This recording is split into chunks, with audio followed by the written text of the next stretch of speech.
Assalamualaikum warahmatullahi wabarakatuh. Alhamdulillah ala ni'matillah la haula wa la quwata illa billah amma ba'd.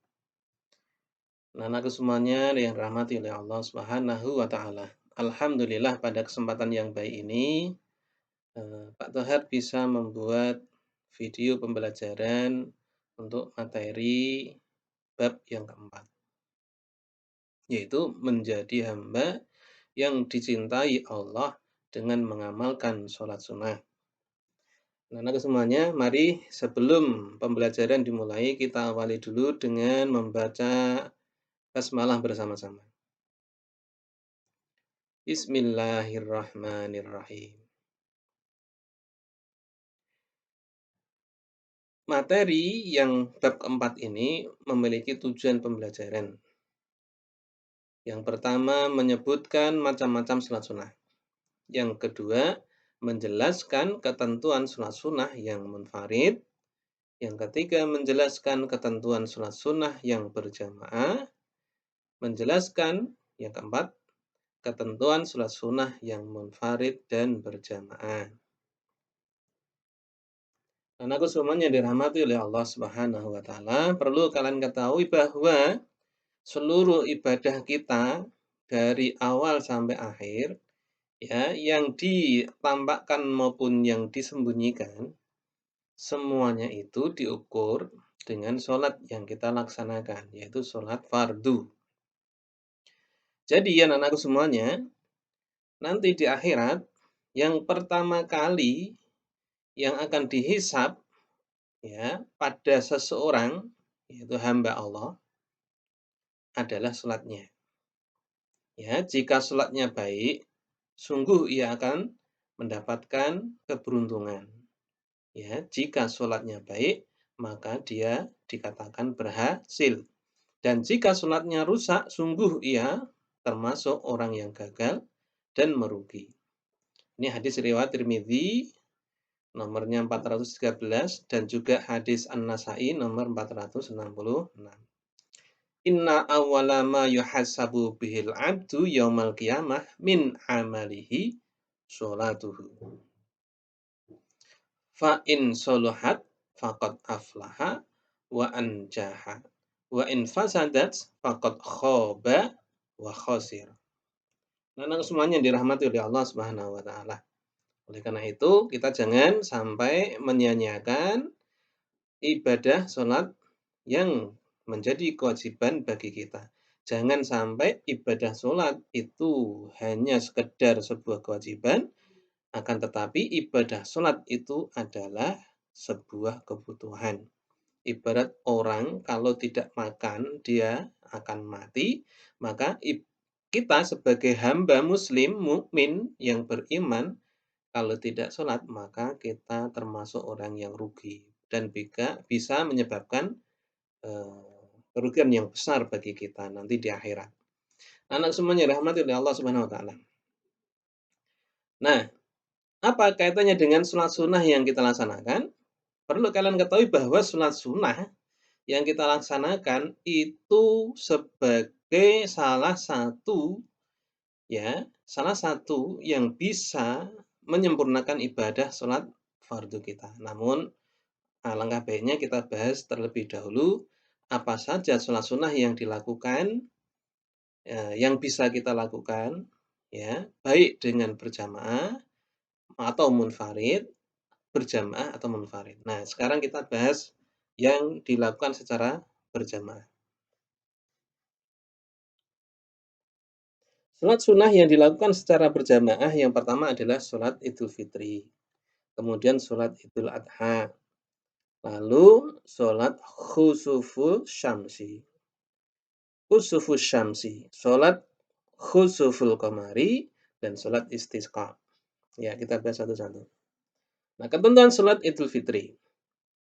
Sholat Idul Fitri itu dilaksanakan setelah kita melaksanakan ibadah puasa 1 bulan penuh. Jumlahnya 2 rakaat, dilaksanakan secara berjamaah, dilaksanakan sebelum khutbah. Kemudian takbir pertama di rakaat pertama 7, takbir di rakaat kedua 5. disunahkan membaca tasbih di sela-sela takbir. Jadi Allahu Akbar, membaca subhanallah walhamdulillah wala ilaha illallah wallahu akbar. Kemudian Allahu Akbar, subhanallah walhamdulillah wala ilaha illallah wallahu akbar. Sir ya, pelan. Bacaan tasbihnya pelan. Terus kemudian disunahkan rakaat pertama membaca surat Al-A'la, Sabbihisma rabbikal a'la, alladzi khalaqa fasawwa dan seterusnya. Dan rakaat kedua surat Al-Ghasyiyah, hal ataka hadisul ghasyiyah, wujuhu yawma idzin khashi'ah dan seterusnya. Disunahkan makan terlebih dahulu karena Idul Fitri ada yang mengartikan id itu kembali, fitri itu makan. Jadi kembali makan. Ada yang mengartikan Idul Fitri adalah kembali fitrah, kembali ke fitrah. Fitrahnya apa? Ya makan, minum, suci dan seterusnya. Dilaksanakan pada tanggal 1 Syawal. Setelah Ramadan, maka masuk ke bulan Syawal. Nah, ini dilaksanakan pada tanggal 1 Syawal. Salat Idul Adha. Salat Idul Adha hakikatnya sama seperti salat Idul Fitri. Cuma kalau salat Idul Adha itu didahului puasa Arafah, yaitu pada tanggal 9 Zulhijjah. Dilaksanakan pada tanggal 10 Zulhijjahnya. Hukumnya sunnah muakkad. Disunahkan makan setelah salat Idul Adha. Anak semuanya, kita lanjutkan salat gerhana. Salat gerhana matahari, ya, kusufus syamsi, salat gerhana rembulan, khusuful qamari. Waktu pelaksanaan saat terjadi gerhana sampai kembali ya matahari, rembulan normal kembali. Nah, untuk selanjutnya ini tata cara salat gerhana. Salat gerhana dilaksanakan tentu diawali dengan niat. Kemudian takbiratul ihram. Kemudian doa iftitah seperti biasa. Membaca surat Al-Fatihah seperti biasa. Membaca surat panjang. Nah, surat panjang itu bisa juga awal surat juz 1, surat Al-Baqarah, bisa juga juz 30 yang panjang-panjang itu, ya, tidak hanya satu surat, bisa 2 surat, bisa 3 surat. Kemudian baru rukuk. Rukuknya pun juga diusahakan lama dengan membaca tasbih subhana rabbiyal azimi wa bihamdi berkali-kali, tidak hanya 3 kali, bisa jadi 5 kali, 7 kali, 10 kali, atau bahkan 15 kali. Sesuai dengan kemampuan kita. Berapa lama kita melaksanakan rukuk. Kemudian sehabis rukuk i'tidal. Setelah i'tidal bukan rukuk anak-anak, tetapi kembali membaca surat Al-Fatihah dan surat panjang lanjutan. Misalnya tadi pertama membaca surat Al-Baqarah, ya dilanjutkan surat yang ketiga, surat apa ya? Surat yang kedua surat ketiga surat An-Nisa misalnya ya.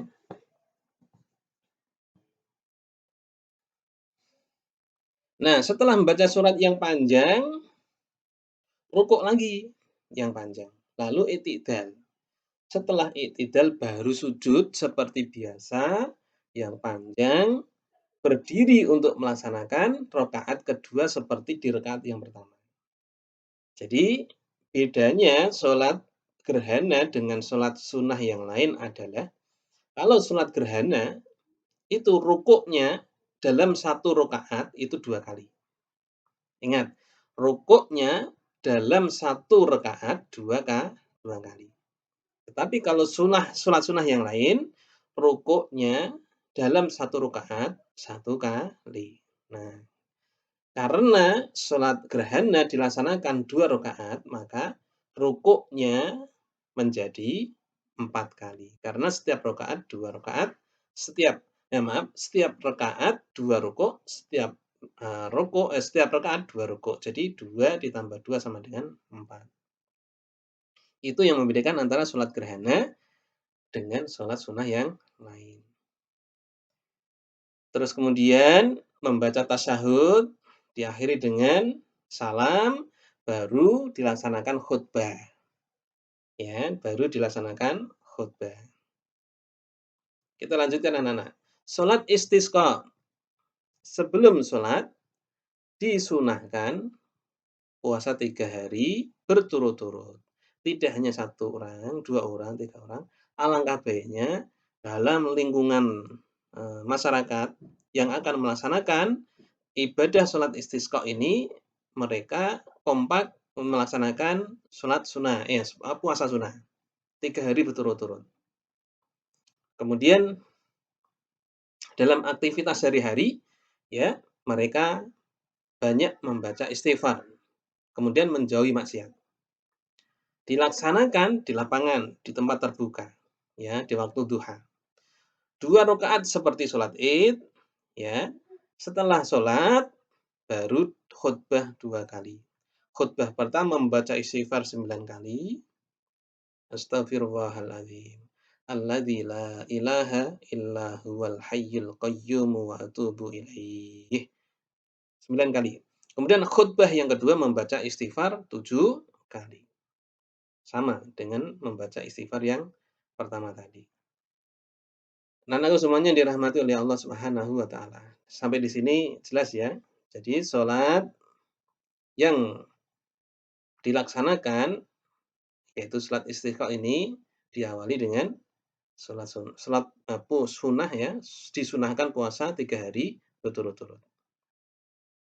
Kemudian salat sunnah munfarid. Salat sunnah munfarid adalah salat sunnah yang dilaksanakan sendiri-sendiri. Ya, individu. Yang pertama salat rawatib. Yang kedua salat tahiyatul masjid. Yang ketiga salat duha. Yang keempat salat istikharah. Salat sunnah rawatib ya, ada 2, qobliyah dan ba'diyah. Kalau qobliyah itu berarti dilaksanakan sebelum salat fardu. Kalau ba'diyah dilaksanakan setelah salat fardu. Nah, rinciannya yang kita sebutkan di sini adalah salat sunnah muakkad, karena ada salat sunnah ghairu muakkad. Salat sunnah ghairu muakkad berarti salat sunnah yang tidak begitu dikuatkan atau tidak begitu dianjurkan, tetapi boleh dilaksanakan. Selain yang disebutkan di sini. Kalau salat sunnah muakkad itu 2 rakaat sebelum zuhur, 2 rakaat sesudah zuhur, 2 rakaat setelah maghrib, 2 rakaat sesudah isya, dan 2 rakaat sebelum subuh. Jumlahnya dalam hitungan 24 jam atau sehari semalam itu ada 10 rakaat yang mengiringi sholat fardu. Anak-anakku semuanya dirahmati oleh Allah Subhanahu wa taala. Nah, salat tahiyatul masjid. Ya, idza dakhala ahadukumul masjida falyarka' rak'ataini qabla ayyajlisa. Jadi, ketika kita masuk ke dalam masjid ya, maka laksanakanlah sholat 2 rakaat untuk menghormati masjid sebelum kita duduk. Jadi, sholat tahiyatul masjid itu dilaksanakan begitu kita wudhu atau sudah wudhu, begitu masuk ke dalam masjid, sebelum duduk kita laksanakan 2 rakaat tahiyatul masjid. Usolli sunatan tahiyatul masjidi raka'ataini mustaqbilal qiblati lillahi ta'ala. Kemudian sholat duha. Perlu kalian ketahui, ini sudah menjadi kebiasaan kalian. Ya, tadi sholat sunnah munfarid juga sudah menjadi kebiasaan kita. Dan sholat sunnah-sunnah yang lain. Nah, ini menjadi kebiasaan kaum muslimin tentunya pada umumnya. Sholat duha, waktu pelaksanaannya adalah setelah matahari naik 7 hasta. Ya, perkiraannya 20 menit setelah matahari terbit dan 15 menit sebelum sholat duhur. Itu rentang waktunya. Kemudian, minimal 2 rakaat, 4 rakaat, 6 rakaat, atau 8 rakaat. Boleh 12 rakaat. Kemudian sebagai sarana mohon ampun dan sebanding dengan sedekah 36 sendi tubuh kita. Jadi kita itu punya sendi jumlahnya 360. Setiap sendi itu harusnya ada sebuah kewajiban kita itu, sendi-sendi kita itu disedekahi. Dengan apa? Membaca tasbih sedekah, membaca tahmid sedekah, membaca tahlil sedekah. ya. Terus kemudian beramal soleh adalah sedekah. Senyum adalah sedekah. Nah, semua 360 sendi tersebut itu cukup dengan melaksanakan ibadah sholat duha 2 rakaat. Mantap kan? Terus kemudian yang rutin mengerjakan sholat duha dicatat sebagai orang yang taat. Bagaimana nggak taat? Karena ini sholat sunnah. Sholat sunnah aja dilaksanakan. Insya Allah yang wajib juga dilaksanakan. Dicukupkan rizkinya. Orang yang melaksanakan sholat duha, karena kalau kalian melihat tadi sedekahnya setiap sendi 360 tubuh kita ya, dalam tubuh kita setiap sendi disedekahi. 2 rakaat adalah sedekah. Nah, siapa orang yang terbiasa sedekah, maka sedekah tersebut akan dibalas oleh Allah 10 kali lipat. Bayangkan, semakin banyak kita melaksanakan sholat duha, maka semakin banyak pula rizki yang akan kita dapat. Maka rizkinya dicukupkan. Amin ya rabbal alamin.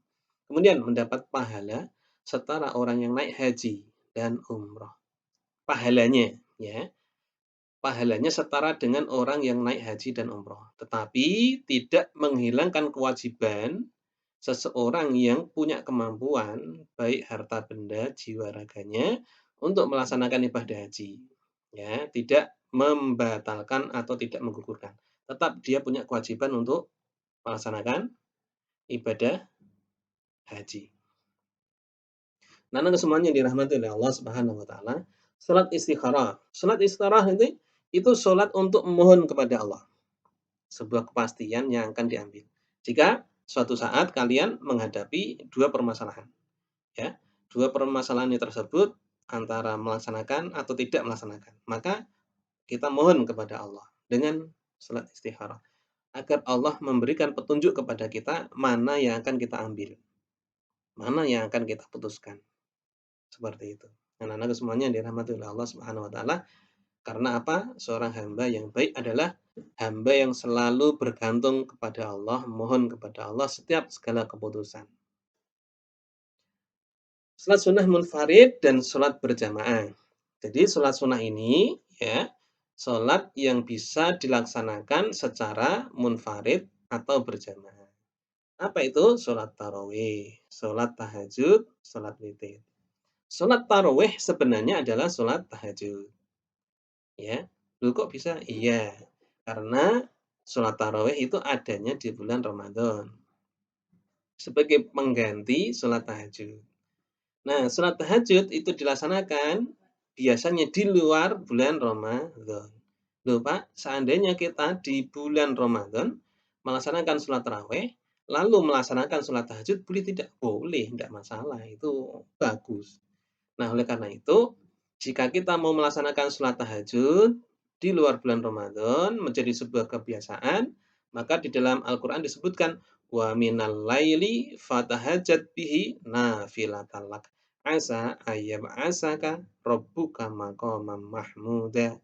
Jadi barang siapa ya di malam hari dia menyempatkan diri untuk bersujud ya tahajud kepada Allah sebagai tambahan, maka Allah ya akan memberikan kepada kita ya maqamam mahmuda, tempat yang terpuji. Kemudian sholat tarawih yang kita laksanakan juga sama. Man qoma ramadhana imanan wahtisaban ghufira lahu ma taqaddama min dhanbi. Barang siapa ya mendirikan ya menegakkan menghidupkan bulan Ramadan ya di malam harinya atau di siang harinya dengan iman dan mengharapkan dapat keberkahan dari Allah Subhanahu wa taala, wahtisaban dengan sungguh-sungguh mengharapkan keridhaan Allah, ya, ghufira lahu. Allah akan mengampuni apa yang kita perbuat, entah dosa yang disengaja, entah dosa yang tidak disengaja. Ma taqaddama min dzambi. Apa yang diampuni? Dosa-dosa yang sudah lalu. Man qoma ramadhana imanan wahtisaban. Ghufira lahu ma taqaddama min dzambi. Anak-anakku semuanya, itu sedikit materi yang berkaitan dengan sholat sunnah yang bisa dilaksanakan dengan berjamaah, munfarid, maupun sholat berjamaah, sholat sunnah munfarid maupun berjamaah. Lalu hikmahnya apa ya yang bisa kita ambil dari sholat sunnah tersebut? Sholat sunnah yang kita laksanakan tadi, satu, disediakan ya jalan keluar dari segala masalah. Jadi Allah akan memberikan jalan keluar bagi orang-orang yang memiliki kebiasaan untuk beribadah kepada Allah, yaitu sholat sunnah. Baik sholat fardu maupun sholat sunnah yang lain. Wa may yattaqillah yaj'al lahu makhraja. Barang siapa yang bertakwa kepada Allah, yaj'al lahu makhraja. Jadi orang yang melaksanakan sholat wajib maupun sholat sunnah adalah termasuk orang-orang yang bertakwa. Wa may yattaqillah yaj'al lahu makhraja. Akan ya baginya itu akan diberi oleh Allah. Yaj'al lahu makhraja, jalan keluar. Dari apa? Segala permasalahan yang dia hadapi. Kemudian menambah kesempurnaan sholat fardu. Ibarat baju, ya kita punya baju, mungkin kancingnya kurang sempurna atau ada yang sobek dan seterusnya. Maka yang sobek, kurang kancing atau kurang saku itu adalah sholat sunnahnya. Jadi baju kita akan menjadi sempurna dengan kesempurnaan ibadah sholat sunnah. Sholat fardu yang tidak sempurna disempurnakan dengan sholat sunnah. Kemudian meninggikan derajat di sisinya. Tadi yang sudah disebutkan wa minal laili fadajat bina filatalak asa ayat asaka rabbuka maqamam mahmuda. Jadi maqamam mahmuda itu tempat yang terpuji di sisi Allah Subhanahu wa taala, tempat yang mulia tentunya. Sebagai ungkapan rasa syukur kepada Allah Subhanahu wa taala. Karena apa? Allah sudah memberikan seluruh nikmat kepada kita. Wajib kiranya kita melaksanakan ibadah sholat fardu maupun ibadah sholat sunnah sebagai wujud rasa syukur kita kepada Allah. Kalau kita nggak mau melaksanakan sholat fardu maupun sholat sunnah, maka kita ya bisa disimpulkan sebagai orang yang tidak mau berterima kasih. Ada keberkahan dalam rumah. Tentunya orang yang melaksanakan ibadah sholat, ya baik fardu maupun sunnah, di dalam rumahnya ada keberkahan, ada kenyamanan, ada ketenteraman. Kemudian sholat fardu maupun sholat sunnah adalah bekal terbaik bagi kita kaum muslimin menuju ke akhirat. Ingat bahwa awal yang pertama kali nanti yang akan dihisab ya seluruh amal ibadah kita yaitu sholat kita. Kalau sholat kita baik, maka semuanya baik. Kalau sholat kita tidak baik, semuanya tidak baik. Artinya apa? Artinya sholat sunnah yang kita laksanakan, sholat fardu yang kita laksanakan adalah sholat yang mampu mencegah perbuatan keji dan mungkar. Anak-anakku semuanya dirahmati oleh Allah Subhanahu wa taala. Sebagai sarana untuk mendekatkan diri kepada Allah, yang utama adalah ibadah sholat. Baik sholat fardu maupun sholat sunnah. Demikian anak-anakku semuanya yang dirahmati oleh Allah. Semoga sedikit pembahasan kaitannya dengan sholat sunnah ini, anak-anak bisa membaca bukunya lebih lengkap di dalam buku yang sudah diterbitkan ya dari Al-Azhar. Kemudian materi tentang sunat sunnah yang Pak Dar buat ini sebagai pemantik bagi kalian untuk bisa menjadi orang yang lebih taat lagi, untuk menjadi orang yang bisa menjadi orang bersyukur lagi, menjadikan kalian anak-anak yang bisa bersyukur kepada Allah, menjadikan kalian menjadi anak-anak yang disiplin. Demikian yang bisa Pak Dar sampaikan, semoga ada manfaatnya. Untuk selanjutnya anak-anak, sehabis ini ada tugas di Google Form yang harus kalian kerjakan kaitannya dengan materi sholat sunnah. Terima kasih atas perhatiannya. Bila taufik wal hidayah wal inayah. Mari kita akhiri dengan kafaratul majelis. Subhanakallahumma wa bihamdika asyhadu an la ilaha illa anta astaghfiruka wa atubu ilaik. Assalamualaikum warahmatullahi wabarakatuh. Waalaikumsalam.